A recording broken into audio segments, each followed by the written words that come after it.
Um, Now we're moving on to closing comments. So I want to thank you all for bearing with me as I have grilled you on your thoughts. But we all know, and as I said already, we can learn a lot more from you in conversation than we can from a piece of paper.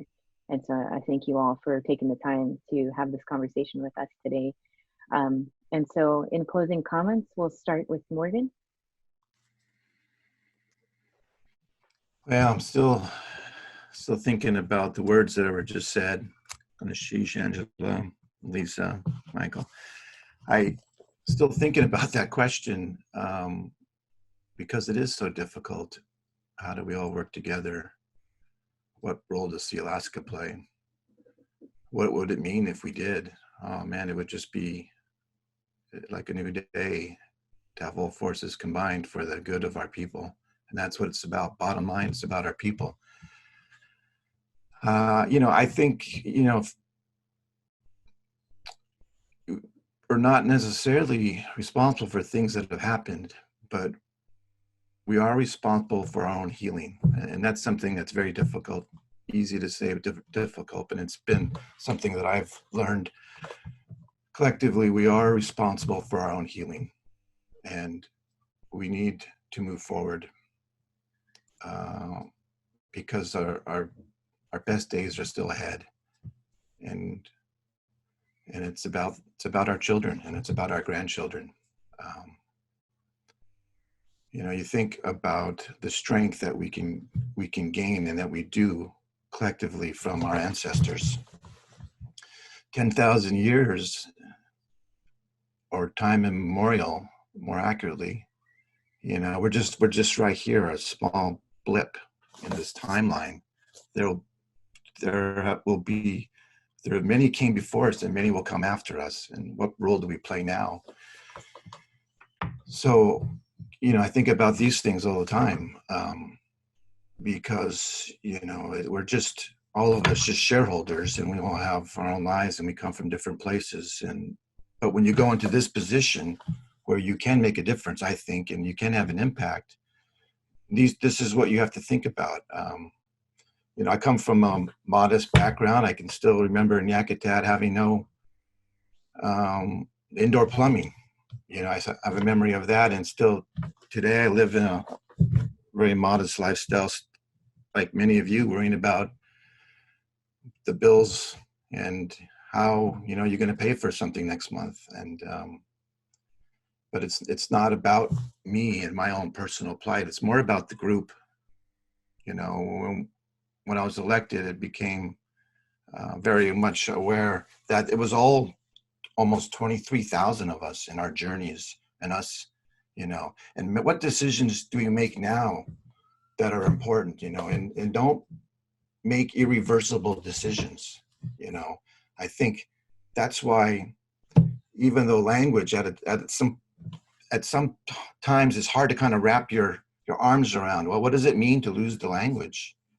Well, I'm not sure, but I know if we don't act now, our children won't have that question to think about, because if it's gone, it's going to be gone. That would be an irreversible decision to make. So, we have a lot of, we can take on a lot in this position because there's a lot out there for us to work on. We've got so many issues, and when you're a director, you hear them firsthand, from homelessness to opioid addiction to struggling village economies, people who are struggling in our villages and they have to leave and they don't want to. And you try to think, how can you positively impact that situation? But Sealaska is on a path now, which is, I think, should give all shareholders hope. It really should, because unlike other Native corporations, Sealaska is in a position where it's being successful in an area outside of government contracting, outside of natural resource extraction. Sealaska is getting very good at something, building expertise. We're building businesses around the health of our oceans. We're solving those tough climate change problems, and we're successful at it. It's a very difficult thing to do.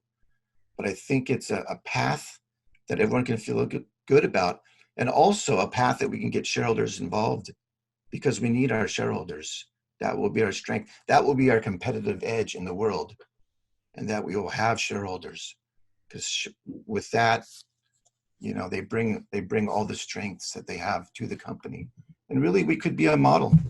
We can be a model for the rest of the world, and how a corporation could be more than just a corporation, you know. And heck, we've already changed that Alaska Native Claims Settlement Act more than 100 times to suit our needs. We'll continue to change it. It's something that we can take and use as a tool to help us get to where we need to go. Overall, I feel really good that the strength of a board is that you bring together folks with diversity. And I see here diversity amongst folks talking today. I've learned so much. Diversity of thought, that's what we need moving forward, and I think that's what we got. Thank you, Morgan. Thank you. We all know that you have I think you said a short summary. I'm sorry, that was the short version. Thank you. No, goodness sheesh. We know you have a head for numbers, and but it's important to know that you also see the role that we all play as board members in the care for our communities, and that goes beyond just numbers on a page, right? That's our people. So thank you for that, Morgan. Lisa, we'll jump to you for final comment. I would say yank anut lang hedang, and what I'm saying is what you've said is correct. Everything you said is right on the money, and I think that none of us have underestimated how much responsibility comes with these positions. None of us have underestimated that at all. I think a lot of good thought has gone into it.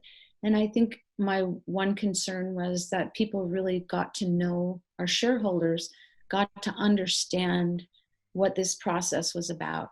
I want the world to know that this was one of the strongest vetting processes I've ever been through. And I really felt like it was so professional and a really high level of integrity. And I'm proud of that. I really like that. And I know that I'm sitting with other individuals who actually do think about these things with a good heart and a good way. And it is the hard work. Oftentimes, like what Morgan says, you know, there's so many problems and there's so many issues, and oftentimes people want a yes or no answer. And as we know, as we get more educated and as we learn these systems, there is no simple answers. What I do know is that we have learned some of these systems, whether it's the legal system, whether it's the educational system. And I would hope someday that we take ownership like the Maoris and the Hawaiians have, and they take ownership of those systems. And so when we talk about mentoring, I would like to see a mentor in every high level position, give them 5 years to train the best that we have and place them into those positions. That was what the Maoris did.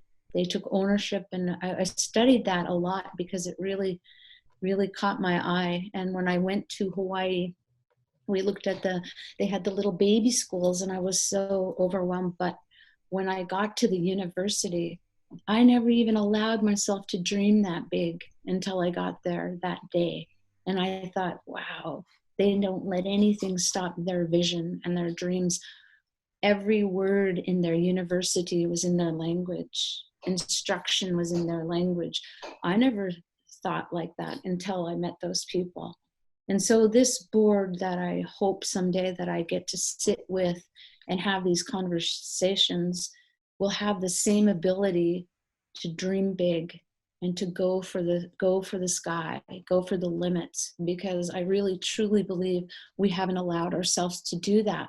We've gone and gotten educated, and we've gone home, and some of us have fought the battle right up front here, while others are fighting it at a different place.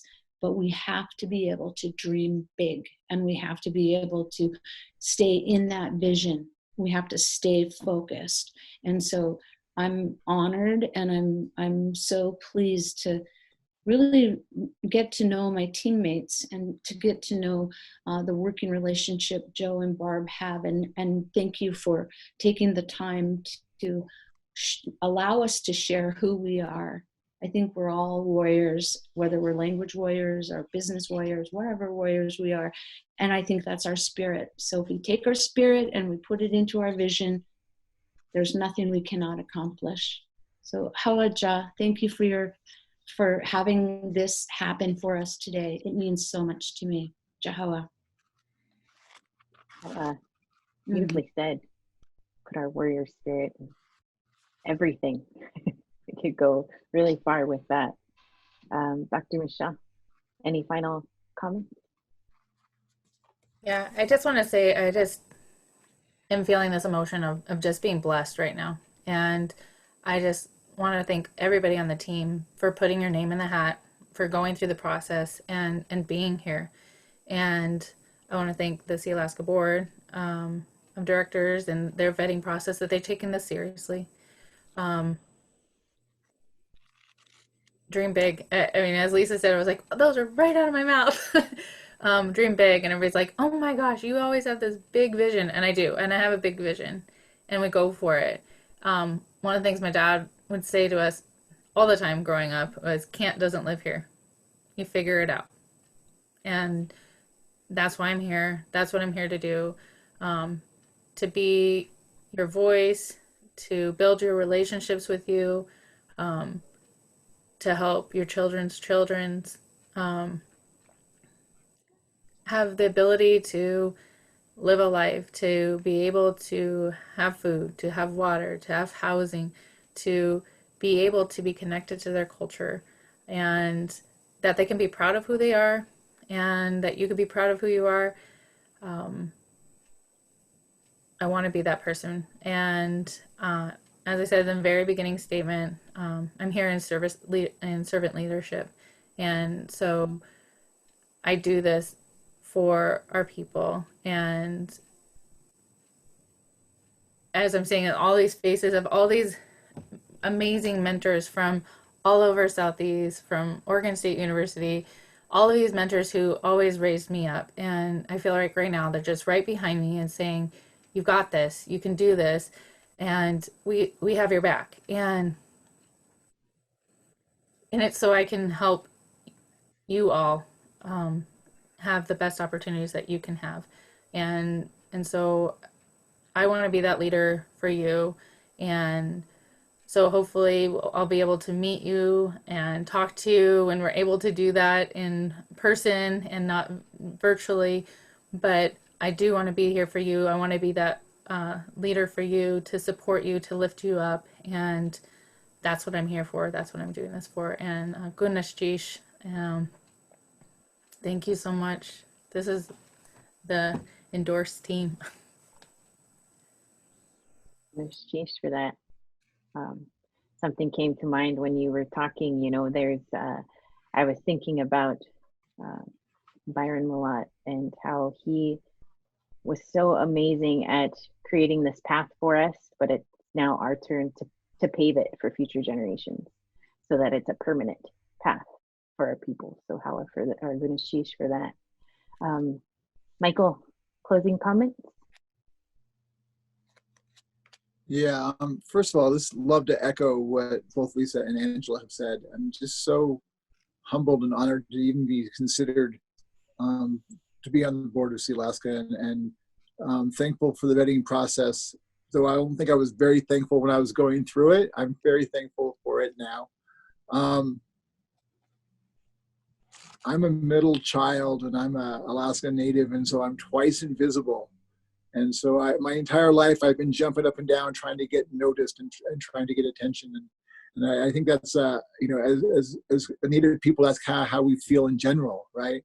But it also builds character, right? And it makes you understand when you're not heard, and that you need to listen. And I would say this about, there's a comment that came out of the first Obama administration that they held lots of listening sessions, but they never heard anybody, right?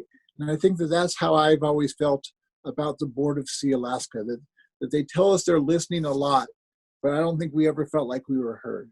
And I think that this new process and the people who are here in this room with me today are people who are listening, and that they know that the shareholders will be heard. And that's kind of one of my feeling about this board, is that this board is starting to hear their shareholders, and that's a good thing.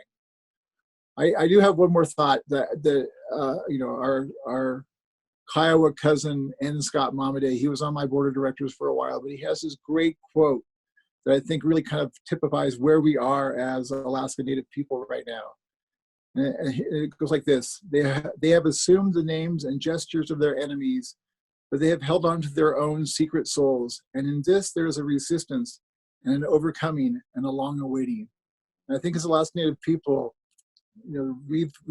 this has been our resistance, but now it's time for our overcoming, and then now it's time for the reward for our long awaiting. And I'm excited to be part of that. So Guneshesh to the rest of the team, Guneshesh to the board for selecting me, and I'm excited to be in this process. Thank you today, Barbara, as well. Thank you, Michael, for those closing comments. They're beautiful words, and I haven't heard that quote before. Appreciate you sharing that with us. Turn it back to Joe for closing thoughts. Goodness, sheesh. It's so inspiring. I think the job of any leader is to be able to walk away comfortably, because you have a team of people that are capable and working well together, and because you've played your part in developing something that's bigger than you. And I'm not trying to pat myself here at all. It's Barbara is in her first term on the board, and I think that should instill a lot of confidence in our shareholder base to see where we're going. And the success we've arrived at is just a beginning, and it's been a long time in the making, with a lot of hard work, a lot of teamwork. And this group here, you actually haven't had the chance to shake hands in person. We're doing it virtually, but we've been able to pull together a team, and that is our competitive advantage as Native people. This virtual space is a Native space now. Our future is a Native future, and all of you are grounded in this place that all of us cherish and call home. And you're working hard day in and day out without Sea Alaska to improve the lives of our people. Whether or not you get on the board, you've got proud families that are there with you, appreciating everything you do. You all have children, some grandchildren that are thankful for your service. So it's just exciting. That is our advantage as Native people, to embrace